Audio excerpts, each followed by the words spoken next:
Okay, so other examples of patterns in space. This is patterns in time. These are some animal coat markings. There's a couple of giraffes and some zebras, and there's a leopard. There's some sort of cat. I don't like cats. Some other ones that you probably aren't aware that you have are feature maps in the visual cortex. If you, this is a map. What you do is you dump dye on a cat's cortex, and then you show it moving gratings, okay? And parts of the neurons become active. And if you map out what orientation is active over space, you get these beautiful patchy patterns like this that are quite regular. I mean, there's a very strong periodicity.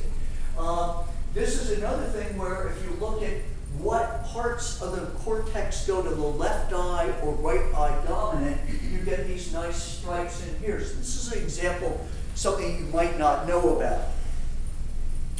One of my favorites, and again, this is one of the first things I did. I always like to tell people that I did my PhD thesis about mescaline hallucinations using about instead of on because of adverbial confusion that might arise. Okay, so visual hallucinations are caused by various and sundry techniques, and one of the things that you can get them with is with my LSD flight simulator or LSD goggles, which you're welcome to try afterwards.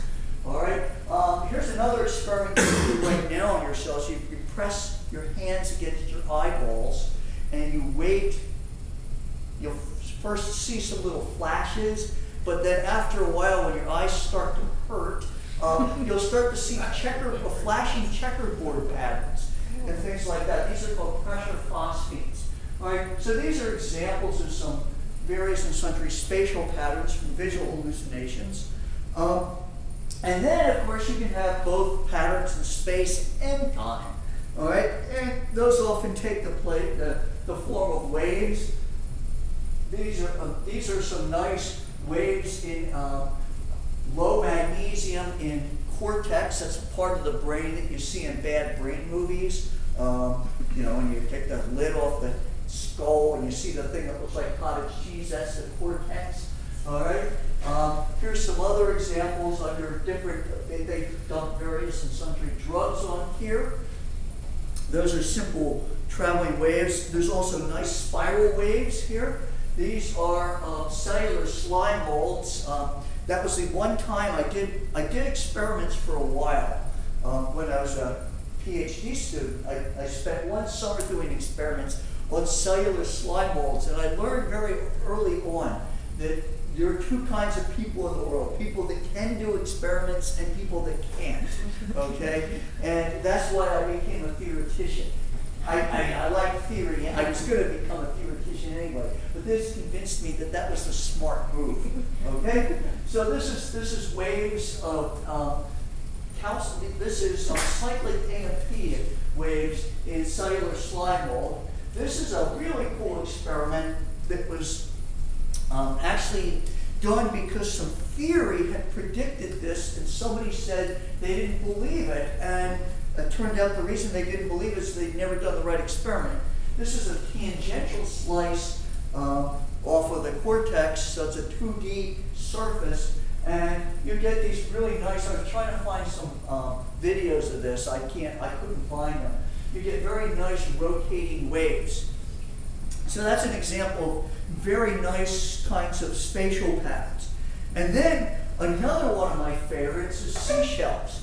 Okay? And here I don't mean, there's some beautiful work that's been done on the shape of shells. But here what I'm talking about is the pigmentation patterns on seashells. Now notice I put this under the category of space and time. Okay? And you look at that and you say, well, isn't this just a spatial pattern? But then you have to understand that the way that the seashell produces pigment is it lays down, like Al Pacino and Scarface, it lays down the line every... I'm sorry, I can't help myself. Anyway, what happens is during a pigmentation bout, it goes out and it uses this thing called a mantle to pigment just a little stripe, and then it goes back in and does its thing. Cone shells do really cool things. They're very toxic. They have little spears, and they can kill you if they hit you with their little spears. But what you're really seeing here is evolution in time in this direction and space in this direction. So this is sort of like, we think of this as like an EEG map, of a space-time EEG map of the brain of the mollusk.